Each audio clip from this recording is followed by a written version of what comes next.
그래서 우리가 이제 크리테리 하려고 하는 게 바로 이 정치인들과 이 과학을 악용하는 학자들을 처벌할 수 있는 제도 만들자. 그 다음에 어린아이들을 위한 네트워크와 교육 시스템 구축하자. 그 다음에 녹색 보조금 전면 폐지시키자. 이것이 앞으로 저희가 하려고 하는 일입니다. 자, 실제로 이게 다 되잖아요? 연간 100조에서 150조는 그냥 혈세가 세이브가 됩니다. 이 돈으로 우리는 다른 곳, 정말 AI 시대와 국가 정력과 국방비와 이런 곳에다가 우리는 힘을 쏟을 수 있다. 그 다음에 기업 국유화를 막아서 대기업을 보호하자. 결국에 대기업 보호는 뭐다? 우리 어린아이들의 미래 일자리를 보호하는 거다. 그래서 법제처에 우리는 질의하고 기자회견과 위헌 위법 사항을 고발하는 행위를 우리가 앞으로 하려는 겁니다. 그리고 원자력에너지 50%를 통해 핵 폐기물은 전혀 문제되지 않습니다. 자, 그리고 에너지 강국과 전 세계 데이터 센터를 유치해서 미래 새로운 시장에 대한민국 허브가 될 수 있다. 전 세계 허브가 될 수 있다라는 겁니다. 자, 그러면 사실은 이제 3분의 0도 물론 길게 설명할 수도 있지만 이 부분은 사실은 여러분들이 24가지 신공정술 하나하나 사례별로 제가 책에다 다 썼거든요. 그래서 읽어보시는 게 훨씬 와닿을 수 있고 재밌으실 거예요. 그래서 제가 오늘 이 3부에서는 핵심 메시지 2-3가지만 딱 말씀드리고 이제 마무리하도록 하겠습니다. 자, 중국의 가면을 먹기다는 제가 시작한 게 결국에 녹색 사기, 녹색 기후 사기의 종착지, 돈의 종착지는 중국이었다고 했잖아요. 너무 이상해서 중국의 초안전, 중국몽을 공부했는데 결국에 그 안에 이 녹색 기후 사기도 있더라. 그래서 제가 이 부분도 쉽게 써야겠다라는 생각을 가지고 이 책을 내게 됐습니다. 그런데 이 책에 홍콩과 대만의 사례와 24가지 전술과 우리나라의 복지와 선거권을 왜 외국인에게 주고 있는지에 대한 이야기, 그 다음에 그런 침공을 위한 한반도의 수상한 연결고리와 마지막 우리가 나가야 할 길, 이렇게 5가지 챕터로 나눠서 제가 쉽게 설명을 해놓은 책입니다. 그리고 이름은 아시다시피 1941년 이승만 대통령께서 일본의 가면을 벗긴다라는 책으로 일본의 제국주의 야욕을 알리신 것처럼 저는 2026년 제가 중국의 공산주의의 야욕을 우리나라 국민들에게 알리고 싶다라는 마음으로 이름을 지었던 겁니다. 자, 그래서 첫 번째는 이겁니다. 역사는 반복될 수 있다라는 이야기인데, 자, 19세기 초반 말에 대한제국 옆에 청나라와 러시아 제국과 일본 제국이 있었어요. 그리고 그 당시 패권 국가인 대영 제국이 있었죠. 이 대영 제국이 러시아 제국의 도전국을 계속 해상 패권을 통해서 막았는데 러시아가 마지막으로 한반도를 통해 다시 나오려고 하는 움직임을 벌어졌었어요. 자, 그때 막아야 되니까 대영 제국이 실제로 1885년도에 거문도에 군함을 배치했습니다. 러시아 제국을 견제하기 위해서. 자, 그렇게 해서 배치해서 견제가 되니까 러시아 입장에서 이제 못 나오잖아요. 대영 제국이 워낙에 강력하니까. 그래서 시베리아 횡단철도를 계획을 합니다. 왜? 모스크바에서 블라디보스토크까지 군사물자를 보내야 돼요. 해상으로 못 가니까 육로로 하자. 그래서 이렇게 계획을 해요. 근데 이 계획이 부산까지 연결돼 있다는 건 많은 분들이 알고 계시죠. 자, 그러면 여러분 이제 일본 제국의 입장으로 가봅시다. 자, 러시아 제국이 부산까지 이거 연결해서 군사물자에서 한반도가 러시아 제국에 넘어가는 순간 그 다음 타깃이 이제 누구예요? 일본 제국이잖아요.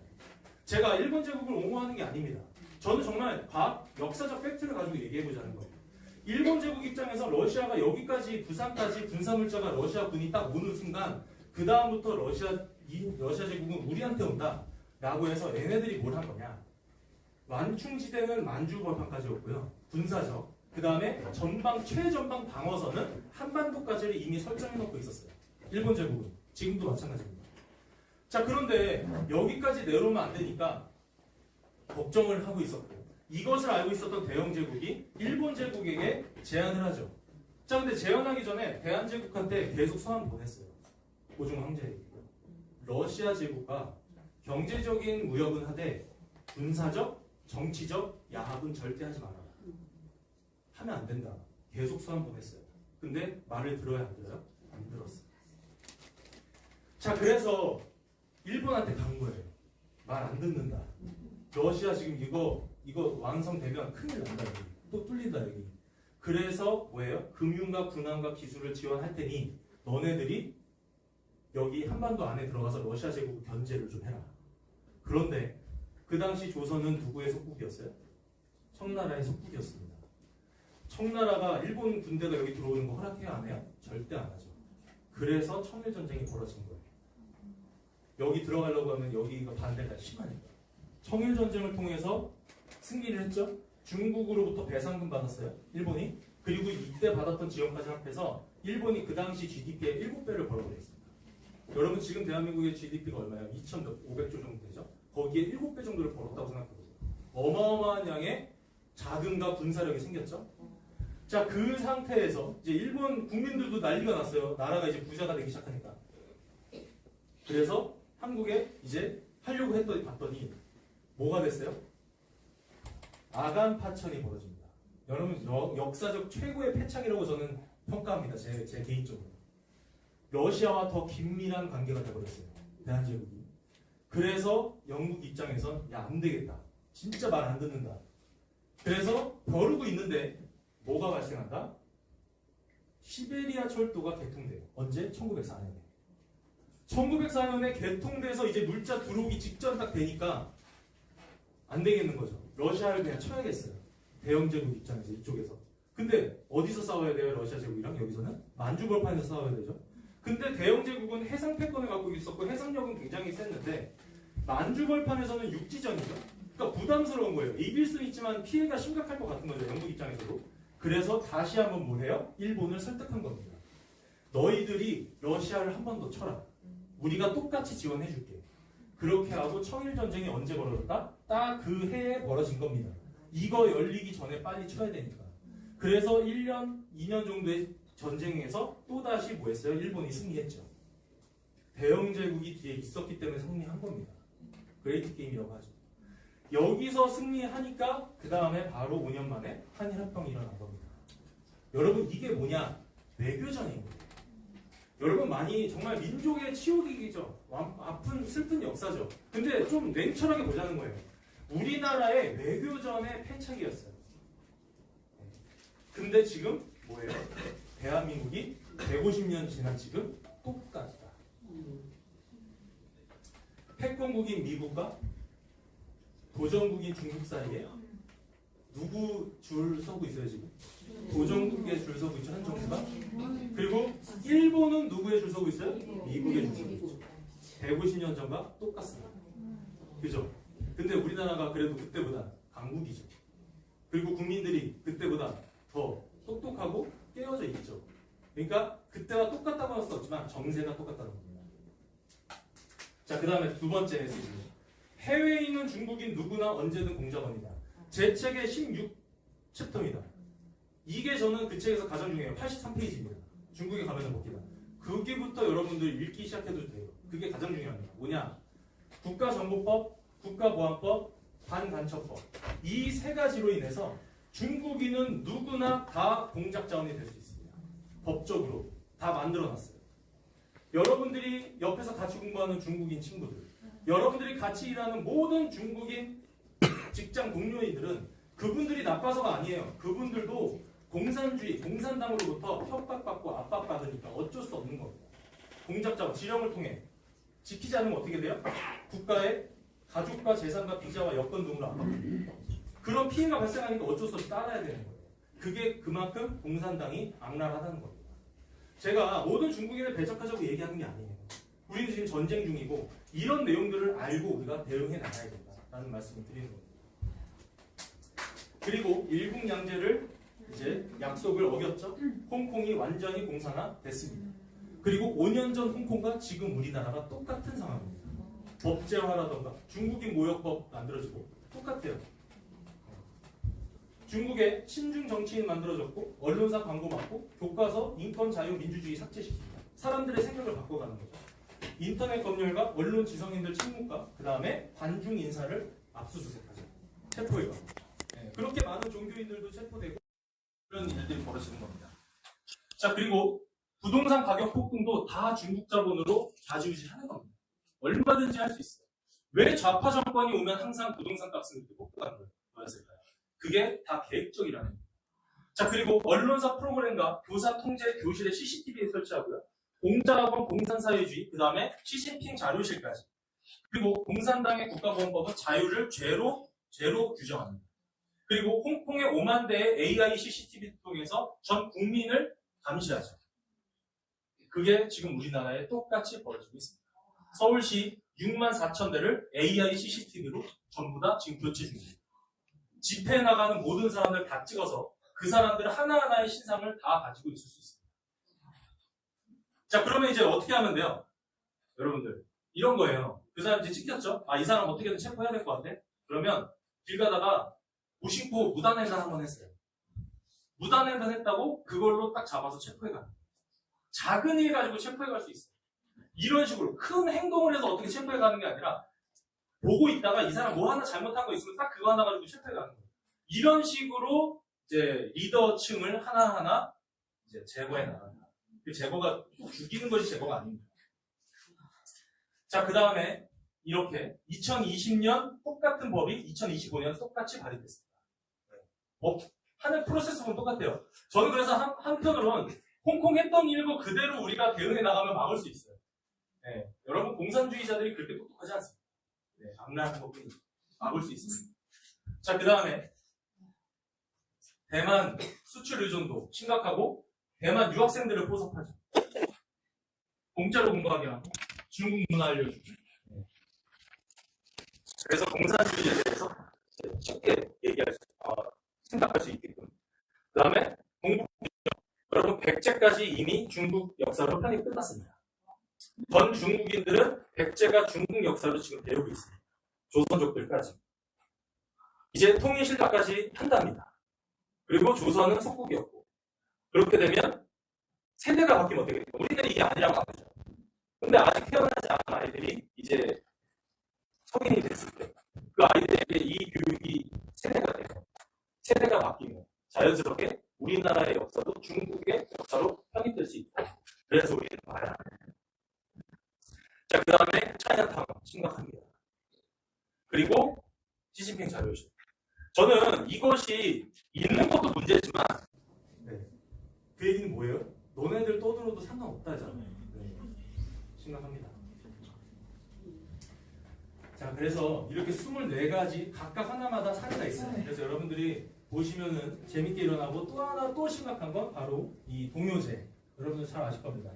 광주 출생으로서 공산당에 가입해서 인민해방군의 군가와 행진곡을 작곡했고 이 작곡된 노래를 우리나라 한 도시에서 제가 발언하지 않겠습니다. 한 도시에서 어린아이들을 교육하고 공산당을 찬양하게끔 노래를 시킵니다. 그래서 동요제를 열어요. 그리고 이 사람은 뭐다? 중화인민공화국 창건 100대 영웅입니다. 이런 사람의 길이는 동요제가 우리나라 본토에서 벌어지고 있다. 그리고 이 사람의 길이는 공원까지 지금 만들어졌습니다. 광주에. 자, 우리나라 국민 대상으로 부동산을 규제하죠. 근데 100% 전액 대출로 외국인들은 대한민국 부동산을 쇼핑할 수 있습니다. 55%가 외국인 중에 55%가 중국인이고 그 다음에 이 부분은 뭐냐? 전체 부동산 면적 중에 0.53%밖에 안 되죠? 중국인들이 산 게. 근데 언론사들은 이것만 얘기해요. 근데 저는 이 두 개를 봐야 돼요. 여러분 중국인들이 한국에 부동산 살 때 허브법관 산 같은 거 살 것 같아요? 아니죠. 상권 사겠죠? 상업지역 대비 제주도에 1.5배를 이미 중국인들이 다 사놨습니다. 그래서 저는 이것까지 데이터를 실제로 얘네들이 어느 토지를 샀는지까지는 데이터는 없어요. 그런데 제가 예상컨대 거의 상업지역은 중국인이 다 샀다고 저는 예상합니다. 제주도는. 그리고 이제 우리나라로 넘어왔죠? 여의도 면적의 7.1배가 중국인들이 다 소유하고 있어요. 그럴 때도 똑같이 상업지역만 샀겠죠? 그리고 세금도 얼마든지 피할 수 있습니다. 이런 내용 다 책에 재밌게 다 설명해놨어요. 아마 많이들 아시겠지만 사실 여기 있는 분들은 관심 있고 이미 아시는 분도 있겠지만 정말 여러분 대한민국 2,700만 일반 국민들이 다 알아야 되는 내용입니다. 저는 그런 마음으로 쓴 거고요. 규제 없이 싹쓸이해서 알짜배기 골라 담고 세금 중과세는 다 피하고 그걸 통해서 우리 국민들이 세입자로 들어갑니다. 그것이 자, 그리고 2017년과 2020년에 판사와 검사가 외국인이 될 수 있게끔 법을 다 개정시켰어요. 말도 안 되죠? 구속영장 발부 외국인이 다 할 수 있습니다. 자, 그 외국인은 제가 누굴 말하는 건가요? 자, 법치국가에서는 단순한 행정 업무가 아니고요. 국가의 주권 자체입니다. 판사와 검사는. 근데 물론 검찰도 이제 역사 속으로 사라지게끔 되겠지만 어쨌든 법관과 검사를 지금 외국인들이 지금 들어가 있다. 선거입니다. 자, 선거는 여러분 중국인 무비자로 지금 물밀듯이 들어오고 있는데 대통령 연임제 이제 될 것 같아요. 오늘 또 뉴스 떴더라고요. 이거 되면 그 다음에 이제 뭐 할 거냐? 의원 내각제 할 겁니다. 그 얘기는 뭐예요? 대선이 폐지됩니다. 이제 직접 국민이 직접 대통령을 뽑는 대선은 없어지고 국회의원이 대통령 뽑는 거예요.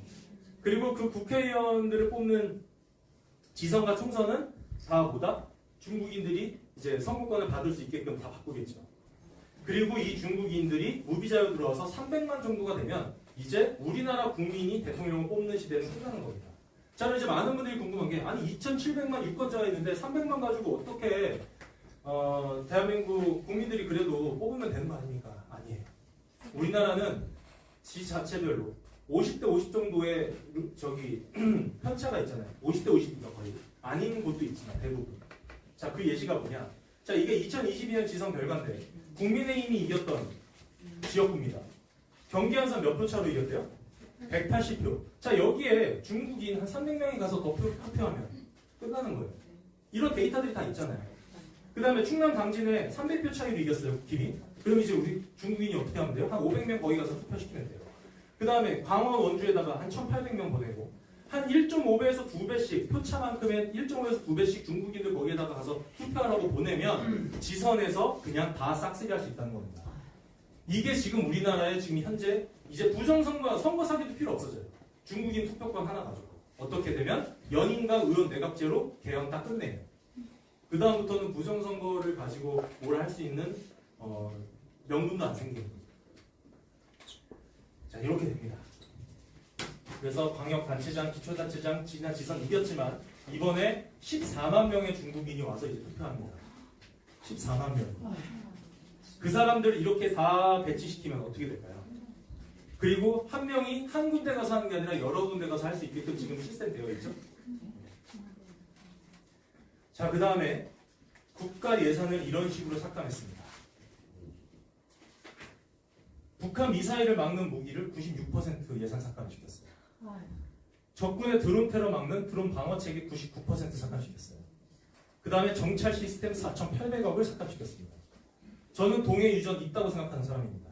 근데 497억 전액을 삭감시켰습니다. 그리고 검찰, 검경, 그 다음에 감사원, 그 다음에 대통령 비서실 국가안보실 전액 삭감시켰습니다. 그런데 지금 다시 살려놨죠? 국회의 연봉은 1억 6천입니다. 또 인상시켰습니다. 간첩법 개정을 방해하고 원자력 에너지를 기술을 완전히 요즘에 다시 한다고 하지만 2036년부터예요.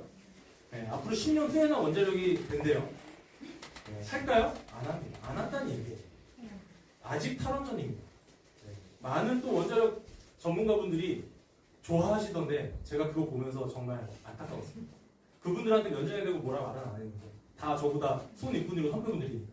근데 속으로 정말 그렇게 순진하신가? 네, 다 속임입니다.